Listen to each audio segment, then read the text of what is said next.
건강수명 100세를 향하여 슬기로운 건강관리법을 알려드립니다. 안녕하세요. OBS 생방송 건강콜센터 저는 오기윤입니다.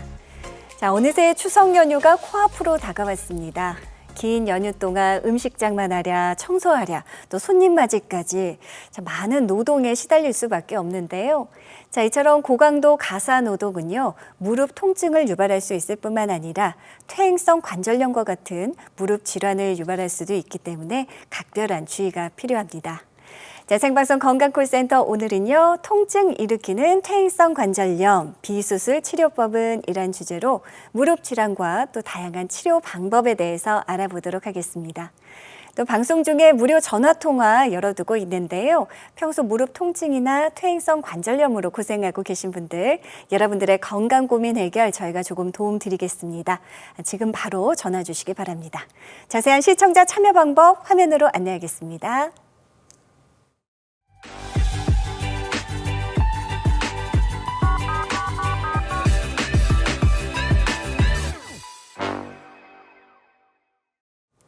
네, 오늘 여러분들의 관절 건강을 위해 도움 말씀 주실 전문의 모셨습니다.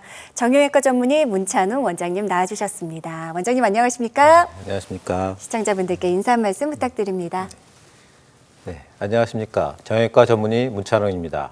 여러분의 아프고 불편한 무릎 궁금증 오늘 해결해 드리겠습니다.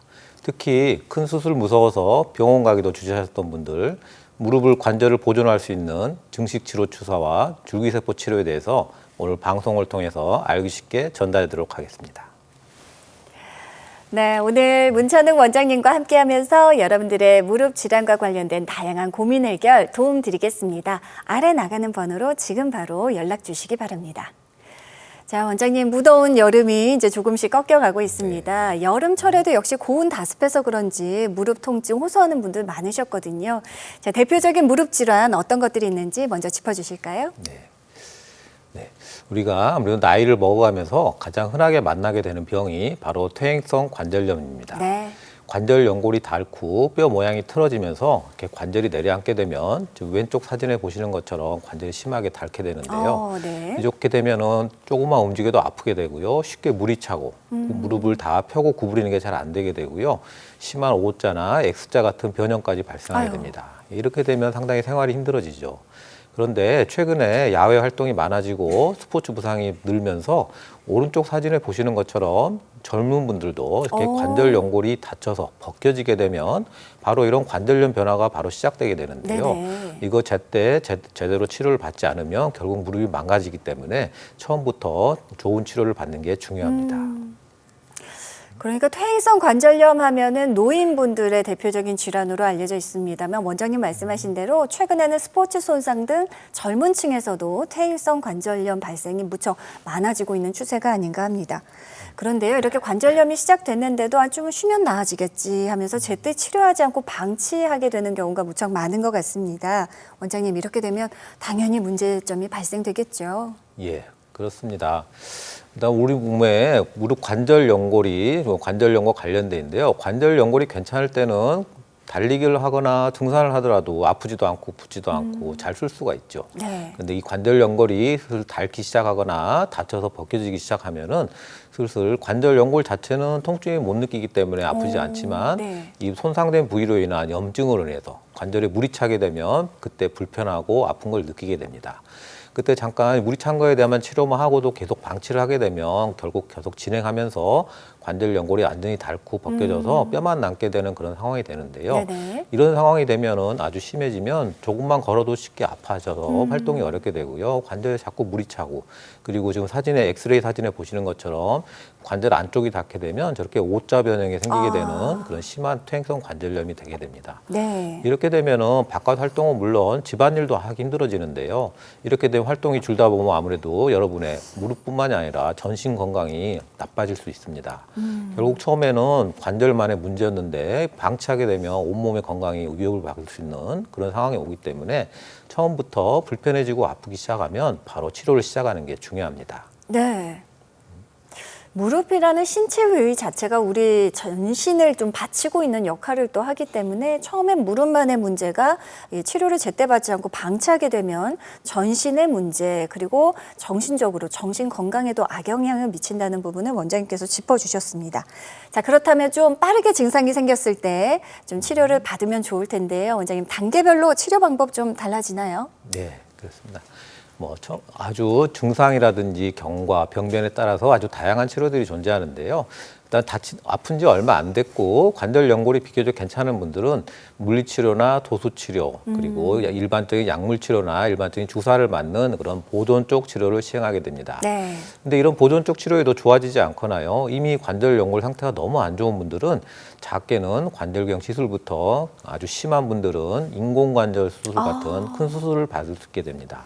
그런데 최근에는 이 중간 단계로서 줄기세포 이식술이라든지 자가골골세포 치료 또는 각종 증식주사 같은 그런 비수술적 치료들이 많이 개발되어 있기 때문에 네네. 이런 큰 수술을 하기 전에 이런 작은 치료로도 충분히 치료를 갈 수 있는지 확인해 보는 게 좋겠습니다. 네. 자, 그렇다면 지금부터는 대표적인 비수술 치료법들에 대해 좀 알아보도록 하겠습니다. 먼저 주사 치료, 원장님. 주사 치료에도 다양한 종류가 있는 걸로 알고 있는데요. 네, 그렇습니다. 보통 흔히 이제 어떤 약을 주사하느냐에 따라서 몇 가지로 나눠볼 수 있는데요. 네. 우리가 예전부터 아주 오래전부터 써왔던 뼈 주사라고 하죠. 스테로이드를 주사해주는 치료법이 있습니다.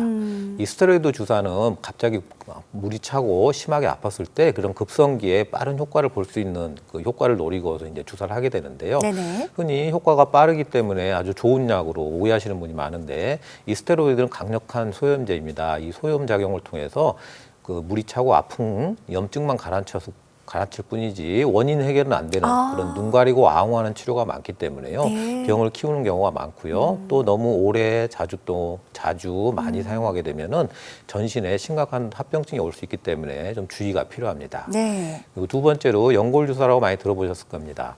우리 몸 관절의 기능을 유지하는 데 중요한 성분 중에 하나인 히알루론산을 주사해 주는 거고요. 네네. 관절 기능을 유지시키는 데 비교적 초기 관절염에 많이 사용하게 됩니다. 그리고 최근에 이제 DNA 주사 또는 연어 주사라고 하는 PN 또는 PDRN 주사들이 또 있는데요. 이건 관절뿐만이 아니라 인대에 대한 증식 치료 약품으로 주로 사용하고요. 네네. 히알루론산과 비슷한 효과를 노리면서 관절에도 사용할 수 있습니다. 그리고 마지막으로 이 앞서 얘기했던 그런 주사들과는 좀 다른 근본적인 조직 재생과 강화를 통한 좀 오래가고 근본적인 치료가 가능한 증식 주사가 있겠습니다. 네. 다양한 주사 치료 방법 종류에 대해서 설명해 주셨는데요. 원장님께서 조직 재생에 도움이 되고 근본적인 원인 치료가 가능하다는 증식 주사 치료 조금 더 자세히 알아보겠습니다. 치료 원리도 궁금하고요. 또 치료 간격도 원장님 설명해 주시면 좋을 것 같아요. 네네. 그렇습니다. 증식 주사는 기본적으로 고농도 포도당을 기본으로 여러 가지 약재를 섞어서 사용하게 됩니다. 이 주사를 병변 부위에 주사를 하게 되면요, 소위 말하는 염증 반응을 유발시켜서 우리 몸에 이제 면역 반응을 유발시키게 되는데요. 이 염증 반응 단계에서 손상된 조직이 이렇게 괴사가 되고 녹는 깨끗해지는 그런 과정을 거치는데 이 염증 단계는 보통 3에서 7일 정도 유지하게 됩니다. 네네. 그 이후 단계에는 이제 준비된 그 병변에 이제 새로운 조직이 생기고 세포가 증식하는 그런 증식 단계가 4에서 6주 정도 진행되게 되고요. 네. 그 이후부터는 이 새로 생긴 세포들이 다시 재배열되고 강화되는 재형성 단계를 거치면서 기능을 회복을 하면서 통증과 여러 가지 기능이 같이 회복되는 그런 치료가 증식 주사입니다. 네. 그런데 이런 단계가 한 번의 주사만으로는 완벽하지 않기 때문에 보통 염증 단계가 끝나는 한 달 간격으로 3번에서 5번 정도를 반복해 주면은 아주 좋은 치료 효과를 기대할 수 있습니다. 네. 증식 주사는 우리 몸 스스로가 가진 치유와 재생 능력을 활용하는 주사 치료다. 이렇게 이해하면 될 것 같습니다. 우선 주사 치료이기 때문에 크게 부담도 없을 것 같고 치료 시간도 짧을 것 같고요. 그 외에 어떤 특징들이 있습니까? 네. 일단 증식 치료 효과를 아주 최고로 하고 싶으신 분들은 주로 이제 정확한 병변을 아는 게 중요합니다. 네네. 그래서 보통은 MRI 검사라는 정밀 검사를 통해서 병변을 확인하는 과정이 좀 필요합니다. 다만 이거는 시술도 아니고요, 수술도 아니고 수술실에 가서 할 필요가 없습니다. 주사를 하는 치료이기 때문에 간단하고요. 우리 몸의 모든 관절에 다 적용할 수 있고요. 관절뿐만이 아니라 인대나 근육 손상에도 적용이 가능합니다. 네. 또한 마지막으로 조직의 재생과 강화를 통한 아주 근본적이고 오래가는 그 치료를 제공한다는 게 기존의 주사 치료와는 다른 큰 차이라고 할 수 있겠습니다. 네. 실제 증식주사 치료를 받으신 분의 사례 살펴볼게요. 63세 우리 아버님께서 치료 받으셨네요. 네. 63세 우리 아버님께서는 평소에 등산같이 활발한 활동을 아주 좋아하셨던 분이고요. 보통 때처럼 등산을 좀 가셨는데 좀 많이 하셨다 합니다. 많이 하는데 갑자기 무릎에 통증이 생기고 무릎이 부어서 여러 병원을 다니면서 주사도 맞아보시고 약도 먹어보고 다 해보셨는데 별로 차이도가 없었습니다. 결국에는 그 정밀 검사를 하게 됐는데요. 정밀 검사 결과를 가지고 다른 여러 병원에서 이거 수술해야 됩니다라는 얘기를 듣고 찾아오셨습니다. 네. 그래서 지금 앞에 보시면 왼쪽 사진의 MRI 사진인데요. 보시면은 화살표된 부위에 우리 몸의 관절 연골을 보호하는데 아주 중요한 게 반월 연골판이라는 구조물이 있습니다. 네네. 그게 허벅지뼈와 종아리뼈 사이에 저렇게 존재하는데요. 그 반월 연골판이 지금 찢어져 있는 게 관찰됩니다. 아이고. 보통 전통적으로 반월 연골판 파열은 자연 치유가 되지 않고 수술적 치료가 필요한 경우가 대부분이었는데요. 특히 이제 파열 모양이나 부위에 따라서 이게 또 다른 치료를 또 시도해 볼 수 있는 게 최근 경향인데 네. 특히 저런 모양일 때 저 부위에 증식 치료를 하게 되면 좋은 결과를 얻을 가능성이 꽤 있었습니다. 그래서 증식 치료에 대한 설명을 충분히 드렸고요. 증식 치료의 장단점, 예우 같은 거 다 이해하셨고 특히 이제 수술하는데 좀 거부감이 많으셔서 일단 증식 치료를 먼저 해보기로 했습니다. 네. 저희가 총 5번 한 달 간격으로 주사를 놔드렸고요. 나중에 치료를 다 끝나고 나서는 물 차던 거 다 좋아졌고 등산도 다시 다닐 수 있게 되었습니다. 마지막 MRI 검사를 확인해 봤을 때 왼쪽 사진에 보였던 파열 부위가 오른쪽 사진에 보시면 다시 붙어서 이렇게 치유가 된 소견을 저희가 확인할 수 있었는데요. 이렇게 수술이 필요할 수 있는 상황이었지만 주사 치료만으로도 좋은 결과를 얻었던 그런 경우입니다. 네. 63세 무릎 인대 손상이 있었던 우리 아버님께서 5회 증식 주사 치료를 통해서 잘 치료가 된 모습 확인할 수 있었습니다.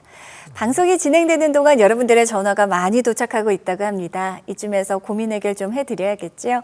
다시 한번 시청자 참여 방법 안내하겠습니다.